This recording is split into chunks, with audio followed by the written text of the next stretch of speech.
राजा जनक और अष्टावक्र की कहानी। एक बार राजा जनक ने ज्ञान प्राप्ति के लिए दुनिया भर से कई ज्ञानी जनों को अपने दरबार में आमंत्रित किया।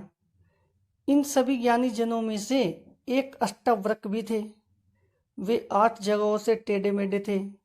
दरबार में जैसे ही उन्होंने प्रवेश किया, उन्हें देखकर सभा के सभी सभासद हंसने लगे। अष्टावक्र उन सभी को हंसता देखकर खुद भी जोर जोर से हंसने लगे। जनक जी ने जब उन्हें हंसते हुए देखा तो उन्हें बहुत ही ताज्जुब हुआ और जनक जी ने अष्टावक्र जी से उनके हंसने का कारण पूछा। तब परम ज्ञानी अष्टावक्र जी ने जनक से कहा कि मैं इसीलिए हंस रहा हूँ क्योंकि मैं गलत सभा में आ गया हूँ। मुझे सूचना मिली थी कि इस सभा में ज्ञानी जनों की सभा लगने वाली है, लेकिन लगता है कि यहाँ पर तो सिर्फ चर्मकार ही बैठे हैं, जो व्यक्ति के ज्ञान का नहीं अपितु उसके शरीर की बनावट का मूल्यांकन करते हैं। यह सुनकर सभी सभासदों के सिर लज्जा से झुक गए। जनक को भान हो गया कि अष्टावक्र ही उनके गुरु हो सकते हैं। इसीलिए राजा जनक उन्हें गुरु मानकर उनके चरणों में झुक गए। तो अष्टावक्र बोले कि अगर आप मुझे अपना गुरु बनाना चाहते हैं तो सबसे पहले आपको गुरु दक्षिणा देनी होगी। यह सुनकर राजा जनक जी ने बोला कि हे ऋषिवर, आप गुरु दक्षिणा के रूप में मेरा सारा खजाना ले लें।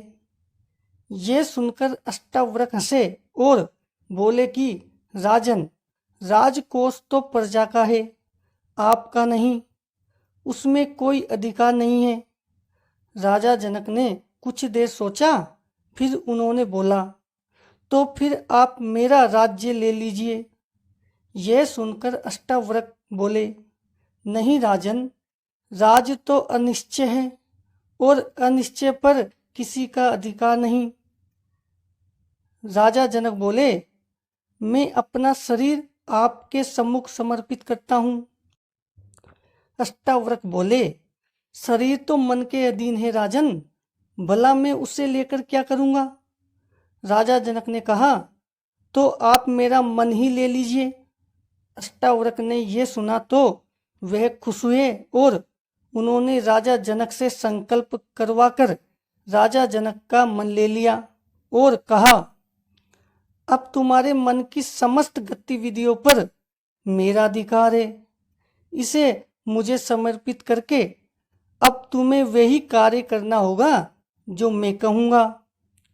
राजा जनक ने 1 सप्ताह तक गुरु आज्ञा का पालन किया तो उन्हें अनुभव हुआ कि उनके अंदर निरासक्त भाव पनप रहा है। अष्टावक्र की इस छोटी सी सीख ने उन्हें आत्मज्ञान का अधिकारी बना दिया।